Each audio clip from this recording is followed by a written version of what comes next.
Cumprimento os irmãos com a paz do Senhor. Quero ser grato a Deus por esta oportunidade que Ele nos concede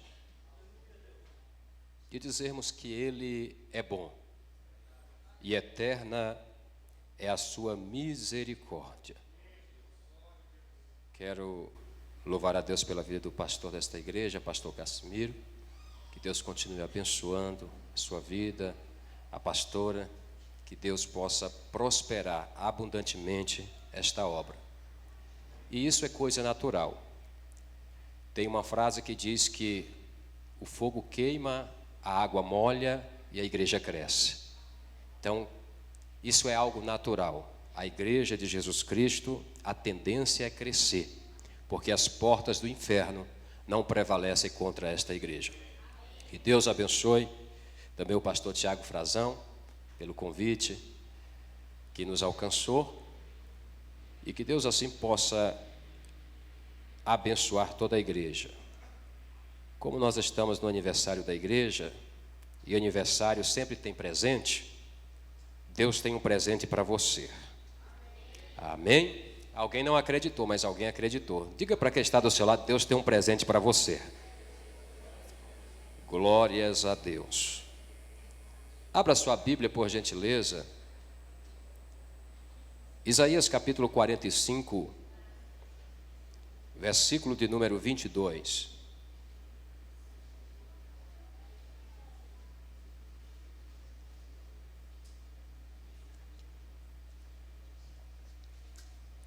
Isaías capítulo 45, versículo 22. Diz assim a palavra do Senhor: Olhai para mim e sede salvos, vós todos os limites da terra, porque eu sou Deus e não há outro. Glória a Deus. Olhai para mim e sede salvos, todos os limites da terra, porque eu sou Deus e não há outro. Amém. O tema proposto para este aniversário, esta festividade, é tirado deste versículo, e é Jesus, a única esperança. Quando eu olho a Bíblia, eu vejo que desde a queda do homem se consegue enxergar nas Escrituras Sagradas que Jesus é a única esperança da humanidade. Coisa boa, prazerosa, é falar de Jesus. Porque falar de Jesus é falar do rebento de Jessé. Falar de Jesus é falar de vida. Falar de Jesus é falar de verdade. Falar de Jesus é falar do único caminho. Falar de Jesus é falar do sol da justiça, da resplandecente estrela da manhã. Falar de Jesus é falar de salvação. É falar de misericórdia, é falar de perdão. Falar de Jesus é falar de vida, é falar de cura, é falar de milagre, é falar de esperança. A esperança, ela está ligada com Jesus, porque sem Jesus não há esperança. Jesus é a única esperança. E o profeta messiânico, no capítulo 7 do livro que toma o seu nome, no versículo de número 14, ele diz: portanto, o mesmo Senhor vos dará um sinal. Eis que uma virgem conceberá e dará à luz um filho, e por-lhe-á o nome de Emanuel, Deus conosco. Passa-se 2 capítulos capítulo 9, versículo 6, nós vamos ver este mesmo profeta dizendo: um menino nos nasceu, um filho se nos deu, o poder está sobre os seus ombros, o seu nome será maravilhoso conselheiro, Deus forte, Pai da eternidade e príncipe da paz. Ele nasce em Belém, cresce em Nazaré, mas vai morar em Cafarnaum. Ele vai até o Rio Jordão para ser batizado por João, o batizador, o Batista. Diz a Bíblia que João diz que não era digno de desatar as suas alparcas, mas ele diz: é necessário que isso se faça, para que se cumpra a justiça de Deus. E a Bíblia diz que João o batiza. Quando ele vai sair das águas, diz a Bíblia que acontece 3 coisas: os céus se abrem, o Espírito desce, e uma voz é ouvida dizendo: este é o meu filho amado, em quem eu tenho prazer. Depois disto, Jesus é levado pelo Espírito ao deserto para ser tentado. Jesus no deserto, ele vence a tentação e vence o diabo. Jesus foi para o deserto cheio do Espírito. Ele agora, a Bíblia diz que ele sai cheio do Espírito. Entra na cidade cheio do Espírito. Entra na sinagoga cheio do Espírito e pega o rolo do profeta Isaías e diz: o Espírito do Senhor está sobre mim. Jesus entra no deserto cheio, sai do deserto cheio, entra na cidade cheio, entra na sinagoga cheio. Jesus vivia cheio do Espírito. Mas nem todo mundo que entra no deserto cheio do Espírito sai do deserto cheio do Espírito. Quem não sai do deserto cheio do Espírito? Quem cede às tentações do deserto. Mas quem consegue vencer as tentações do deserto, sai cheio do Espírito. Anda cheio do Espírito. Vai para a igreja cheio do Espírito. Jesus cheio do Espírito entra na sinagoga e diz que o Espírito de Deus estava sobre ele. É interessante que depois do batismo de Jesus, ele começa o seu ministério. E o ministério de Jesus é dividido por etapas. A primeira etapa do ministério de Jesus é marcada pelo chamado dos seus discípulos e pelos milagres que ele operou. É marcado pela chamada dos discípulos e pelos milagres operados. Jesus vai operar muitos milagres na primeira fase do seu ministério. Jesus operou grandes sinais e maravilhas. Os 4 evangelistas registraram nos evangelhos os 35 milagres operados por Jesus. 35 milagres operados por Jesus. 9 desses milagres foi sobre a natureza. 3 ressurreições e 23 curas. Mas quando nós olhamos a Bíblia, João, o evangelista, no capítulo 21, versículo 25, ele vai dizer que há ainda muitas outras coisas que Jesus fez, mas que não tinha livro o bastante ou lugar para comportar os escritos a respeito do que Jesus fez. Muitas coisas ele fez, mas os evangelistas registraram só 35 milagres. Atos dos Apóstolos, capítulo 10, versículo 38, diz que ele andou fazendo bem, curando a todos os oprimidos do diabo.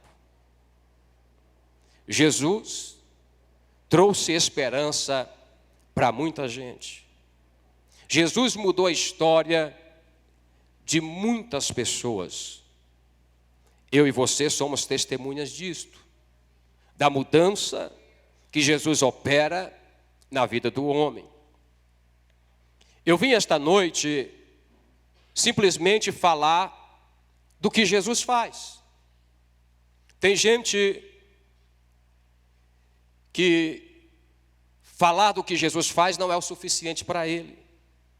Tem gente que se apega mais com anjo. Eu já fui em alguns lugares que se você falar que tem um anjo na igreja, tem gente que sapateia. Tem gente que falta voar. Mas se você fala que Jesus está na casa, não acontece nada. Eu um dia fui convidado para ministrar a palavra num congresso. E foi por indicação. E o irmão me ligou, fechamos a agenda. Só que passou os dias e chegou na semana do congresso, ele me ligou. Está tudo certo, pastor? Eu falei, está tudo certo. O senhor está em comunhão? Eu falei, estou em comunhão. Mas o senhor prega mesmo, não prega? Eu falei, prego. Aí ele disse, mas o senhor é pentecostal? Eu falei, sou pentecostal. Ele disse, o senhor taca fogo no rabo da raposa? Eu falei, não. Eu não taco fogo no rabo de raposa, não. Eu prego a palavra, serve? Ele disse, não, mas o senhor sabe que é bíblico. Eu falei, eu sei. Sansão pegou as raposas, tacou fogo no rabo dela no arraial dos inimigos. Mas eu não dou conta de pegar nenhuma. Nem tudo que é bíblico é para mim. Tem coisa que está na Bíblia, mas é para o diabo, é para os demônios, é para Israel. Mas tem coisa que é para a igreja, é para nós. Ele, não, pastor, mas é porque a igreja aqui gosta de fogo. Falei, mas eu tenho a palavra, se servir, eu prego a palavra. Ele disse, não, então tá bom. Eu fui para a igreja, preguei, terminou o culto. Ele disse, pastor, foi bom, mas faltou o senhor dar lugar. Eu falei, dá lugar, irmão. Quem tem que ter lugar é a palavra. Eu preguei a palavra. Se a palavra não mexe com você, está difícil. Porque tem movimento, mas não tem palavra nenhuma. Eu fui com os irmãos para uma vigília. E cheguei nesta vigília, com um novo convertido, ele queria ir e disse, eu vou com você, para você ver como é que é a vigília. Aí fomos na vigília. Aí começou um irmão que estava lá do meu lado, que eu conheci, ele disse, eu estou sentindo vontade de dar lugar para Deus. Eu falei, é coisa boa dar lugar para Deus. Ele disse, eu vou dar lugar para Deus. Eu falei, dê. Se é para Deus, dê lugar. Esse irmão pegou, saiu girando, quebrou o cabo do retorno do lado, não achou bom, ele foi para o outro lado marchando, quebrou, e o plug entrou para dentro da caixa. Aí eu fiquei pensando, falei, meu Deus, se dar lugar para Deus é dar prejuízo na igreja, eu estou fora. Deu prejuízo, o pregador pregou sem retorno, porque ele quebrou as duas caixas. Aí ele chegou para mim, depois que girou, cansou, ele disse, o manto é forte, é mistério. Eu falei, meu Deus. Eu não sou contra você marchar, ter movimentos diferentes, sentir a presença de Deus. Mas tudo isso tem que vir pela palavra. A palavra tem que fazer isso na nossa vida. A palavra tem que gerar isso em nós. Porque a palavra de Jesus arde. A palavra de Jesus muda. A palavra de Jesus aviva. A palavra de Jesus levanta. A palavra de Jesus fortalece. Ela muda a história. Salmo de número 135, 107, melhor dizendo, no versículo 20, diz que enviou-lhes a sua palavra, e ela os curou, e os livrou daquilo que era para a morte. Quem faz a diferença na nossa vida é a palavra de Deus. É ela que nos livra, é ela que nos cura, é ela que faz a diferença na nossa vida. Então Jesus andou fazendo bem a todos, e curando os oprimidos do diabo. Falar em cura, eu lembro de Lucas capítulo 5, versículo de número 12, quando a Bíblia diz que Jesus vai entrar em uma cidade. E quando Jesus entra naquela cidade, vem um homem ao encontro de Jesus, se prostra com o rosto em terra, roga ao Senhor e pede que ele o cure. Este homem era um leproso. A Bíblia vai dizer que este leproso estava coberto, tomado, envolvido de lepra. O ministério terreno de Jesus nunca foi um ministério estático, foi um ministério dinâmico. Jesus entrava nas cidades, Jesus saía, passava por outro lado. Jesus sempre estava em movimento. E Jesus entrando nesta cidade, nessas idas e vindas, encontra-se um leproso. E quando ele vê Jesus, ele corre ao encontro de Jesus, se prostra com o rosto em terra e roga-lhe dizendo: Senhor, se quiseres, pode tornar-me limpo. Eu vejo algo interessante neste homem, porque nesta época a lepra, ela não era somente uma doença. A lepra era uma doença difícil. A lepra era uma doença progressiva. A medicina não tinha poder para curar um leproso. Este homem estava leproso, e este leproso não sofria somente da doença, ele sofria também com a exclusão, ele sofria também com o abandono, ele sofria o desprezo, porque o leproso era colocado à parte em uma aldeia de leprosos. Ele era colocado em um leprosário. Então esse homem, além de sofrer a lepra, ele sofria também o abandono, a exclusão, ele sofria o desprezo. E é interessante nós observarmos que para a sociedade da época, este homem, ele estava descartado. Este homem estava jogado ao lixo. Ele não tinha mais jeito, a sociedade não o aceitava mais. Tem muita gente descartando pessoas, até hoje. Tem muita gente tratando pessoas como material descartável. Eu lembro, e quem sabe você também, eu estudei todo o meu estudo foi em escola pública, e eu ia para a escola, e quando eu chegava na escola, tinha uma caneca azul, um prato azul, uma colher azul. Aquilo ali me lembro até hoje. Minha mãe ia fazer feira, tinha um prego na parede que minha mãe pendurava uma sacola de nylon, azul, amarelo, verde, e era colorido. Toda vez que ela ia para a feira, ela pegava aquela sacola, ia para a feira, trazia tudo que ela comprava na feira naquela sacola, tirava da sacola, colocava de novo no prego. Eu lembro que minha mãe por muitas vezes mandou comprar refrigerante, Guaraná. Todo refrigerante lá chamava Guaraná.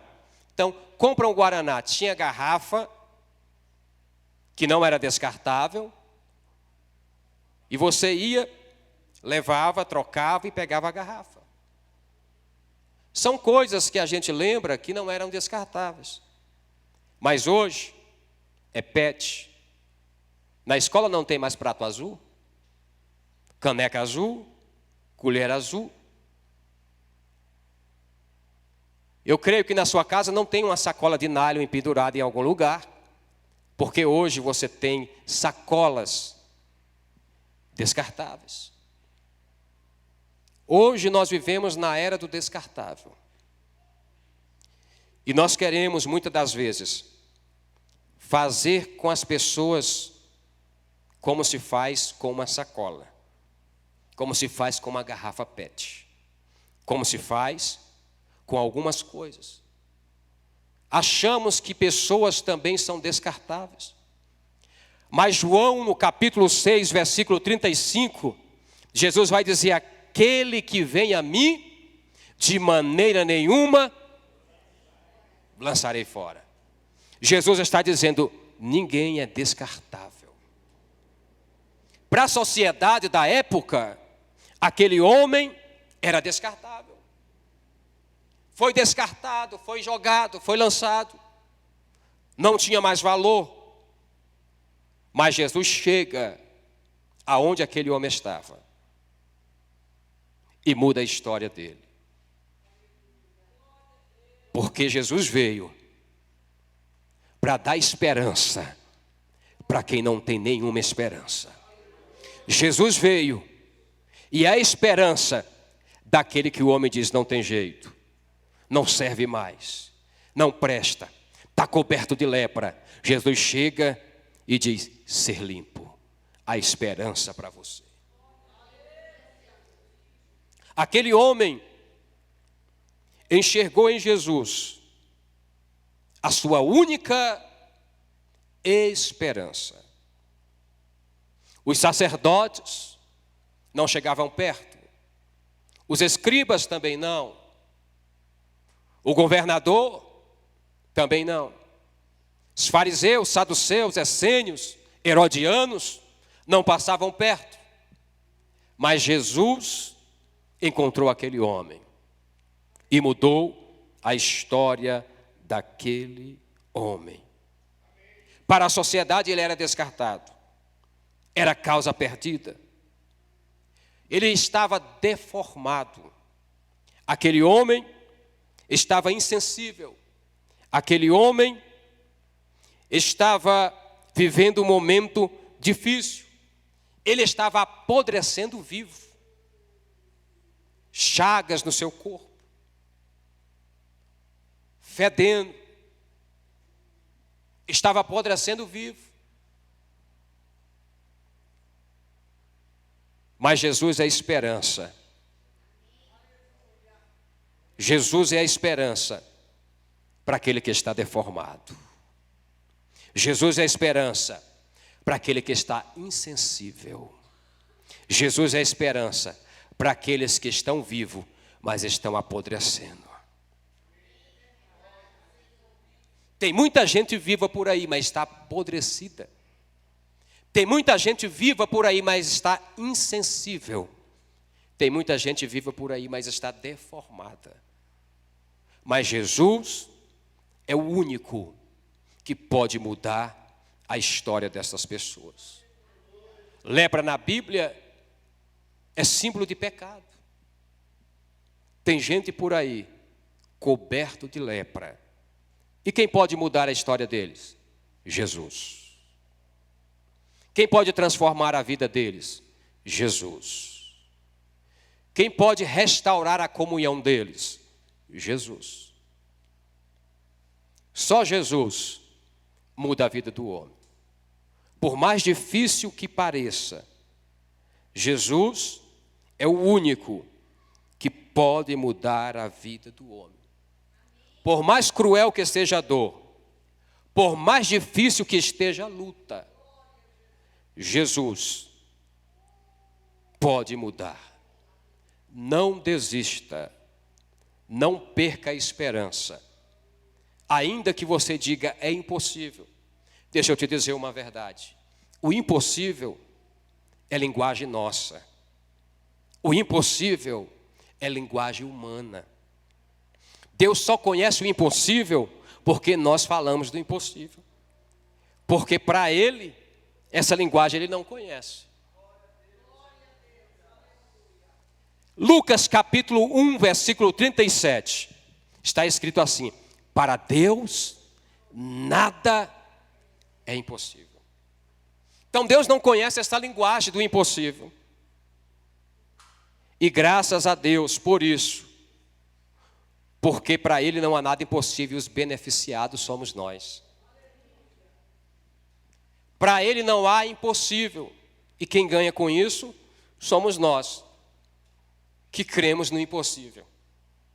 Mas para Deus não há impossível. Você tem coragem de dizer para quem está do seu lado, para Deus não há impossível.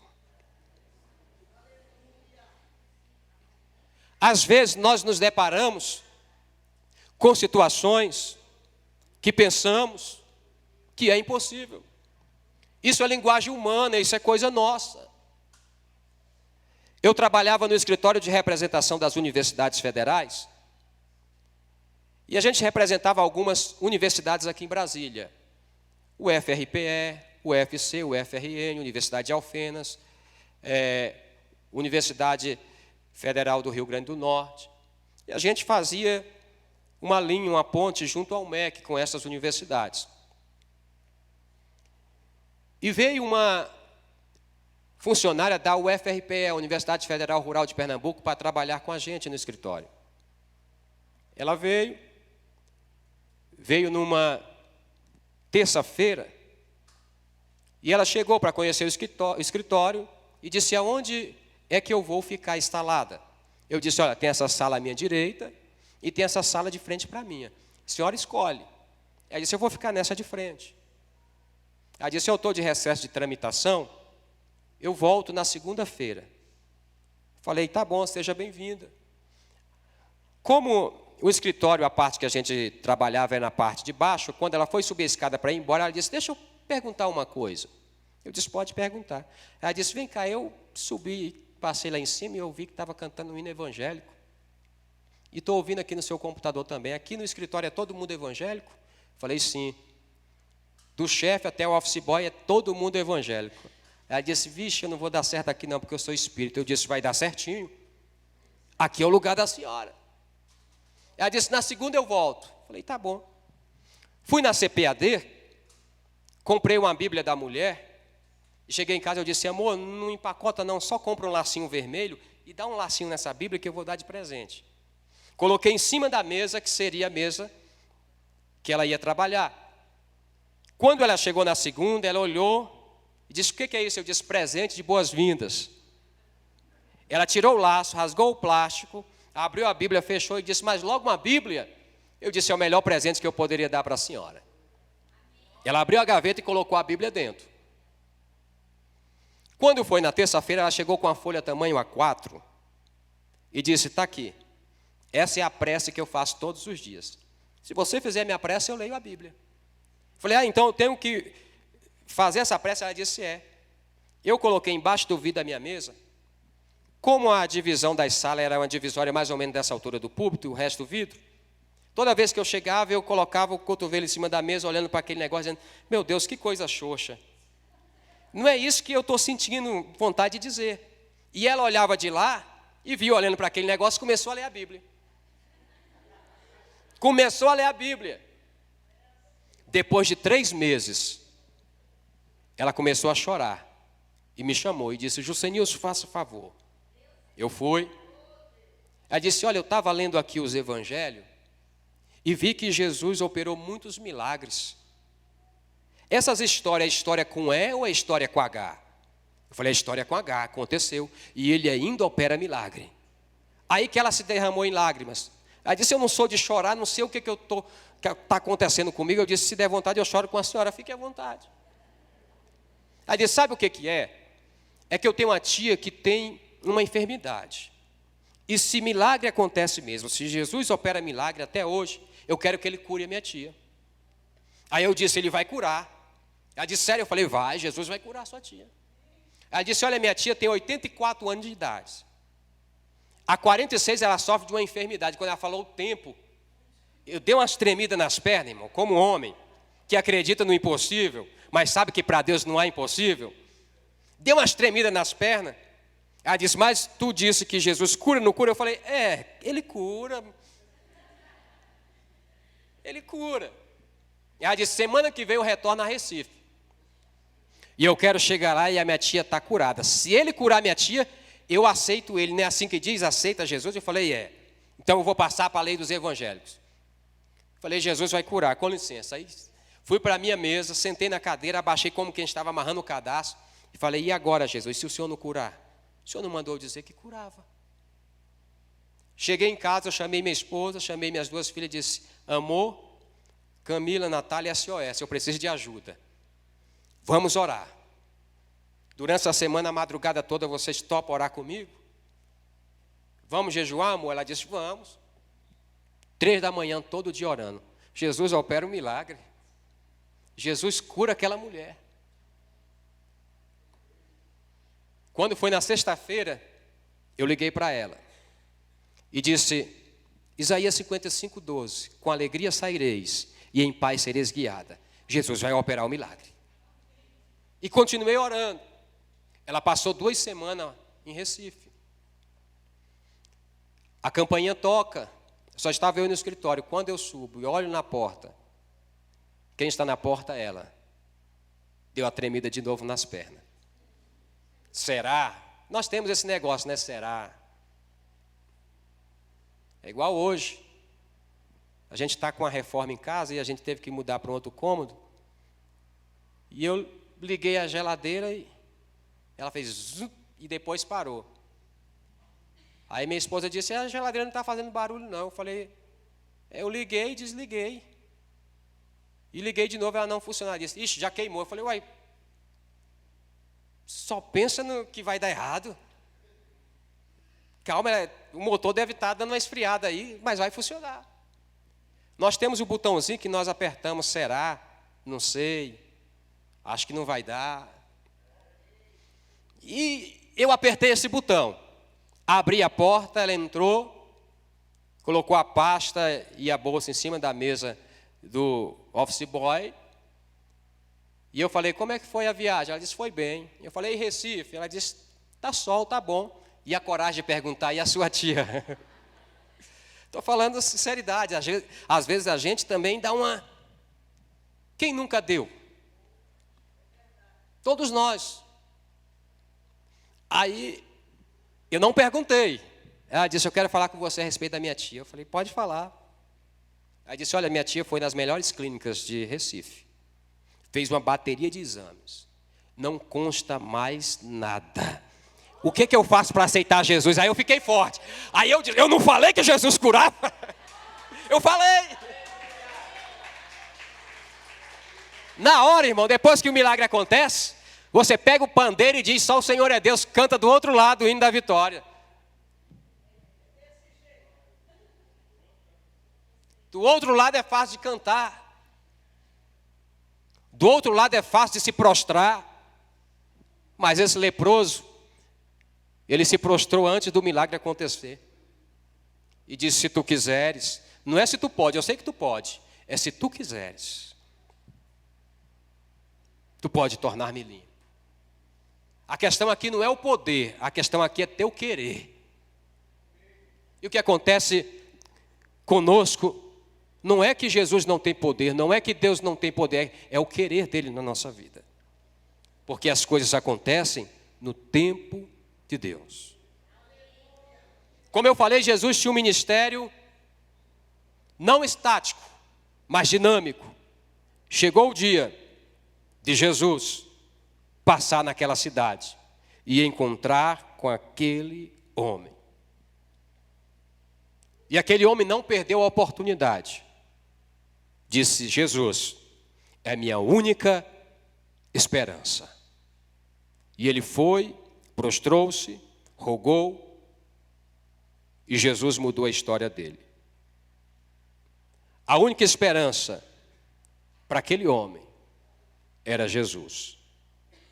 Não sei quanto tempo ele esperou, mas eu sei que Jesus apareceu. Está demorando? Espere um pouquinho mais. Está demorando? Espere um pouquinho mais. Não perca a esperança. Continue esperando. Porque Isaías escreveu, no capítulo 40, versículo 31, ele disse: os que esperam no Senhor renovarão suas forças. Isso é natural, enfraquecer com o passar do tempo. Porque com o passar do tempo, a madeira apodrece, o ferro enferruja, a parede perde a cor, o plástico resseca e a gente vai perdendo a força. Mas Isaías diz que os que esperam no Senhor renovarão as suas forças. Coisa boa é esperar no Senhor, porque Ele é a nossa única esperança. Os que esperam no Senhor renovam as forças e sobem com asas como águia. Correm e não se cansam, caminham e não se fatigam. Isso é quem espera no Senhor. Quem espera no Senhor, tem uns que correm, tem outros que voam, tem outros que andam, mas não fica parado. Não sei se você entendeu. Os que esperam no Senhor, uns voam com asa como águia, outros correm, outros andam, mas parado não fica. Quem espera no Senhor, parado não fica. Quem espera no Senhor faz alguma coisa. Esse homem, a esperança dele era Jesus. Ele estava insensível, perdendo a sensibilidade, apodrecendo vivo. Esse homem estava fraco, deformado. Mas quando ele viu Jesus, ele disse: parado eu não fico. Se eu der conta de voar, eu vou ao encontro dele. Se eu não der conta, eu corro. Mas se eu não conseguir correr, eu vou andando. Mas parado eu não fico, porque Jesus é a minha única esperança. E falar em esperança é lembrar do que Paulo escreveu aos Coríntios, no capítulo 15, versículo 19. Ele diz: se esperarmos em Cristo só nesta vida, somos os mais miseráveis dos homens. A nossa esperança em Jesus não é só para esta vida. Não é só o que Jesus pode fazer aqui, hoje e agora. Nós esperamos em Jesus do outro lado. Há uma esperança que transcende. Nós esperamos em Jesus não só nesta vida. Porque se fosse assim, não valia a pena.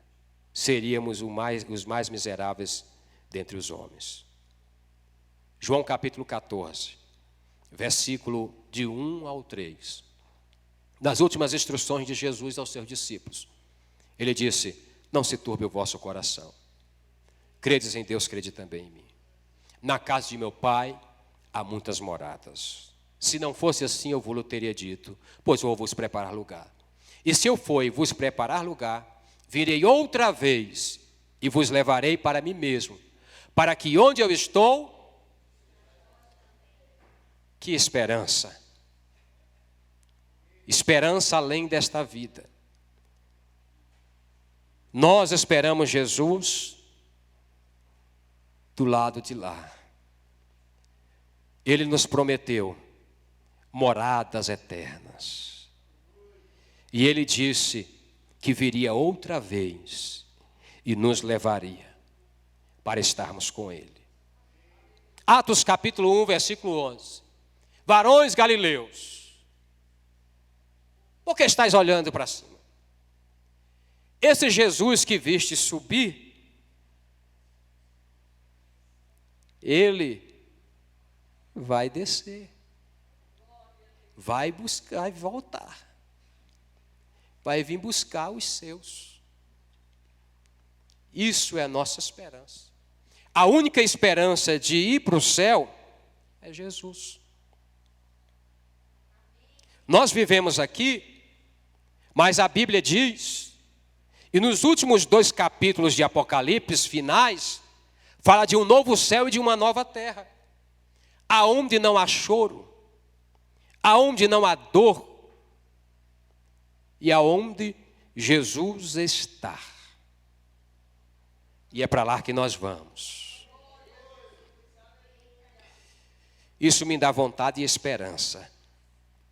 E quem tem vontade e esperança, vai resistindo, vai suportando, vai abrindo mão do ego, vai perdoando, vai amando. Quem tem vontade e esperança, vai resistindo às heresias, à apostasia, os falsos profetas, vai resistindo tudo isso, porque tem vontade e esperança de estar com Jesus na glória. Eu vim aqui esta noite só falar o que você já sabe, para que você saia daqui com vontade e esperança de um novo céu e uma nova terra.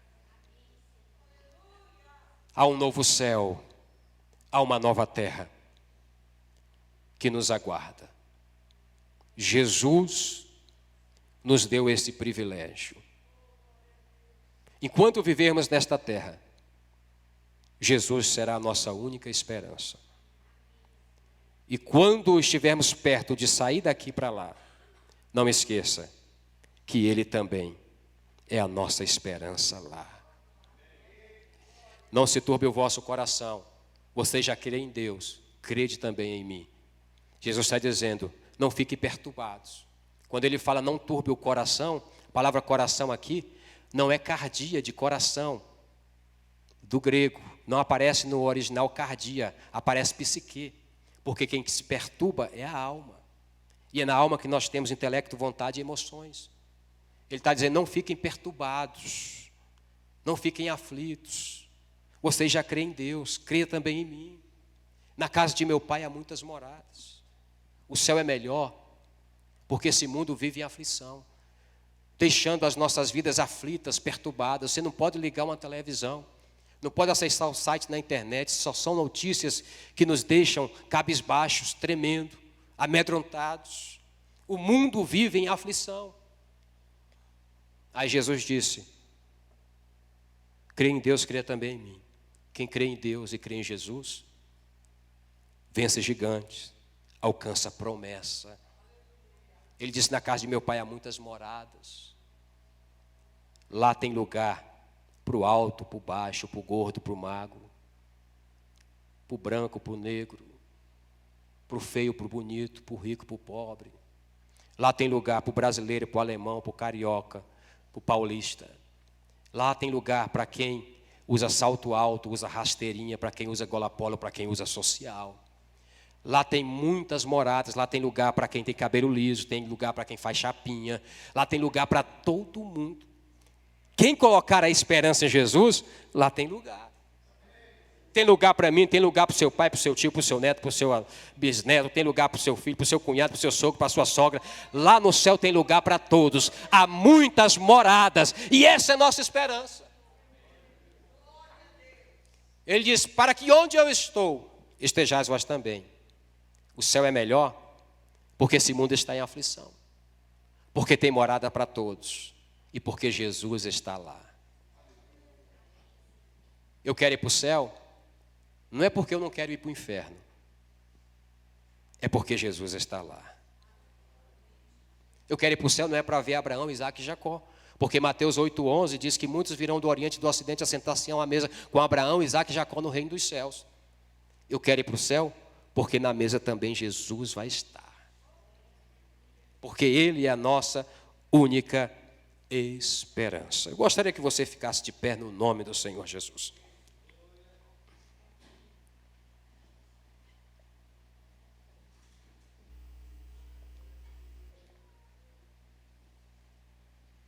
Jesus tem milagres para realizar na nossa vida aqui, nesta terra. Mas Jesus tem coisa boa também para fazer conosco do lado de lá. Que nós possamos continuar colocando a nossa única esperança em Jesus.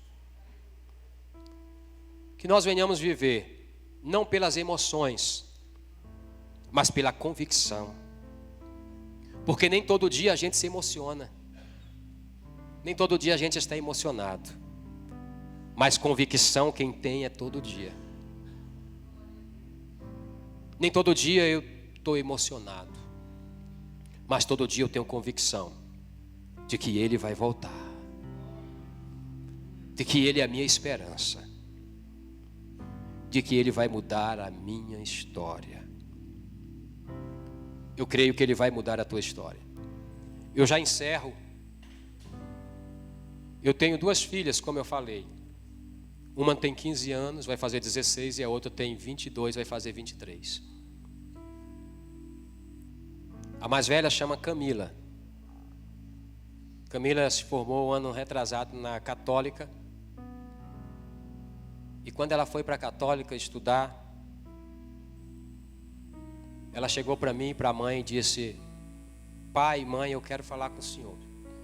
Aí sentou e disse: a partir de hoje, eu não quero mais ir para a igreja. A partir de hoje eu quero aproveitar o mundo. Isso é amargoso, difícil de engolir. E nós questionamos, mas por quê? É por isso, é por aquilo? E ela disse: não, eu quero aproveitar o mundo. Não quero mais ser crente. Eu sei, o Senhor já me ensinou que se Jesus voltar e eu estiver lá, eu não vou. Eu sei disso, mas eu quero correr esse risco. Isso foi um abalo. Menina que era do ministério de louvor da igreja, cresceu na igreja. Às vezes eu ia pregar em congresso, o pessoal agendava ela para cantar. E isso foi um choque muito grande. E até hoje ela não voltou. Eu fui pregar numa igreja, e quando eu estava pregando nessa igreja e fiz o apelo, vieram muitos jovens e aceitaram a Jesus, reconciliaram. E eu olhando aquilo e dizendo: lá em casa eu tenho uma filha que precisa voltar. E quando terminou o culto, uma moça que morava na casa do lado da igreja disse: pastor, o senhor contou um testemunho aí, e eu vi que o senhor gosta de pamonha. Vamos lá em casa que eu fiz umas pamonhas. Eu fui na casa dela. Ela disse: espera aí que eu vou colocar numa sacola. Colocou a sacola, e o marido dela não tinha ido para o culto. Ele estava cuidando da filha mais nova, que estava meio febril. Quando eu entrei, sentei, ele veio, saiu do quarto, sentou. Ele disse: eu fiquei sabendo que foi muito bom hoje o culto. Falei: foi bênção. Ele disse: uma daquelas jovens que voltou para Cristo é minha filha. Falei: que bênção. Ele disse: minha filha já estava nas drogas, já estava morando com um rapaz, e eu tive que tirar ela de lá das drogas, trazer para cá, e ela decidiu voluntariamente ir para a igreja, e hoje Deus mudou a vida dela. Aí de repente ele olhou para mim e disse: como é que o senhor pesca? O senhor pesca? Eu disse: por esporte, assim, quando eu vou com os outros. Ele disse: como é que o senhor pesca? Eu disse: mas como assim? Ele disse: é com rede, com tarrafa, é com molinete, é com vara. Eu disse: não, é uma varinha, jogo lá. Ele disse: como é que o peixe vem? Eu disse: ele vem no anzol. Aí ele disse: é assim que eu vou trazer a tua filha, meu servo. Eu vou pegar ela no anzol. Alá um decebe camunde. Eu vou trazer ela no anzol. Ela vai se bater um pouco, mas ela vai voltar para mim, porque eu comprei, ela é minha. Irmãos, e eu estou convicto disso. A minha esperança está em Jesus. A gente vai para a igreja, Camila fica em casa. E eu entro no carro e digo: ela vai sentar aqui atrás, vai para a igreja com a gente um dia. Jesus disse que vai trazer, Ele vai trazer. Então deixa eu te dizer aqui esta noite: o que Jesus fala é prego batido e ponta virada. Vai acontecer. Mas tem tempo.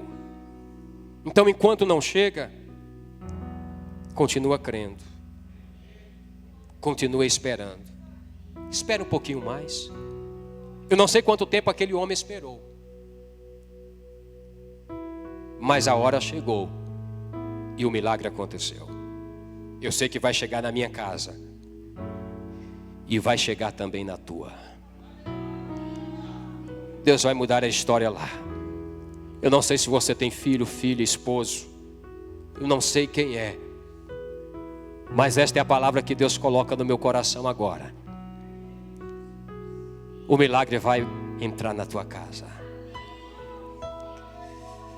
Ninguém vai ficar para trás. Ninguém vai se perder. Aquele que vem a mim, disse ele, de maneira nenhuma lançarei fora. Um dia você apresentou a Deus, consagrou a Deus. E é de Deus. Eu quero orar com você. Fecha os teus olhos. Senhor nosso Deus, nosso Senhor, nossa esperança, nosso castelo forte. Oh, aleluia. Nós esperamos em Ti, Senhor. Nossa esperança está em Ti. Tu és a nossa única esperança. Eu não sei quais são, ó Deus, os anseios. Eu não sei qual é a angústia. Eu não sei qual é a ansiedade que está, ó Deus, dentro de cada um dos Teus filhos. Mas eu sei que o Senhor é a esperança que nós precisamos. Deus, muda a vida deste homem, muda a vida desta mulher. Entra com providência, transforma, levanta, sustenta, fortalece, opera um milagre, Senhor. Oh, aleluia.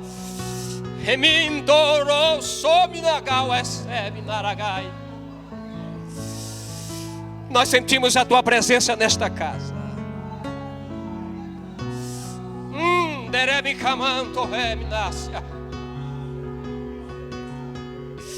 Pai, nós estamos em festa. É aniversário. Presentei o Teu povo neste lugar.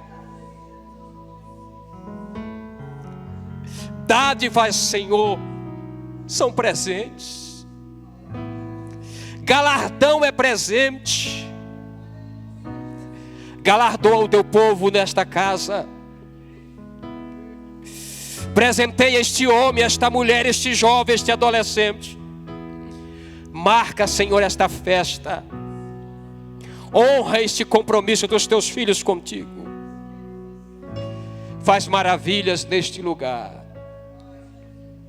Nós Te pedimos, ó Deus, no nome de Jesus, a nossa única esperança. Tome posse da sua bênção. Agarra o Teu milagre. Saia daqui esta noite convicto de que Ele é poderoso para trazer mudança para quem precisa. Que Deus abençoe a sua vida, em o nome de Jesus.